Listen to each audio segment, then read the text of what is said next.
नमस्कार,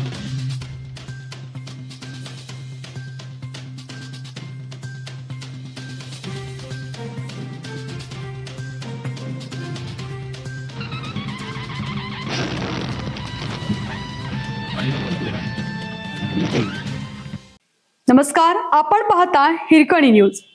हिरकणी न्यूज प्रत्येक क्षण ताज्या घडामोडी आणि महत्त्वाच्या प्रत्येक बातमीसाठी नेहमीच मोठी बातमी. तुकाराम मुंढे अडचणीत, समस्त व्यापारी एकवटले, आता भेट थेट कोर्टात. काही काळापासून अन्न आणि औषध प्रशासन विभागाचे आयुक्त तुकाराम मुंढे हे आपल्या धडाकेबाज कारवायांमुळे चर्चेत आहेत. महाराष्ट्रात सुटे खाद्यतेल विक्रीवर अन्न औषध प्रशासनाने घातलेल्या बंदीच्या निर्णयाविरोधात राज्यभरातील खाद्यतेल व्यापारी आक्रमक झाले आहेत.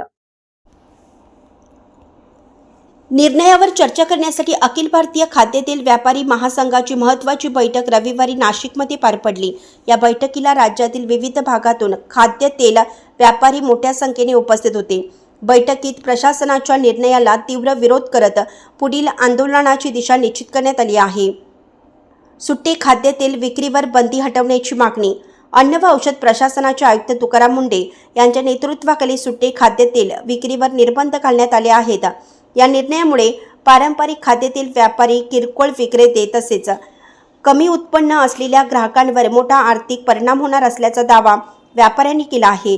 त्यामुळे हा निर्णय तातडीनं मागे घेण्याची मागणी महासंघाकडून करण्यात आली आहे.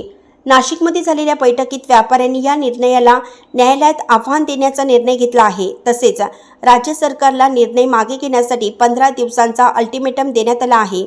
या कालावधीत सरकारने निर्णय मागे घेतला नाही तर राज्यभरातील व्यापारी रस्त्यावर उतरून आंदोलन करतील, असा इशारा महासंघाने दिला. दरम्यान नाशिकमधील या बैठकीत घेण्यात आलेल्या निर्णयामुळे आगामी काळात खाद्यतेल व्यापारी आणि प्रशासन यांच्यातील संघर्ष वाढण्याची शक्यता आहे.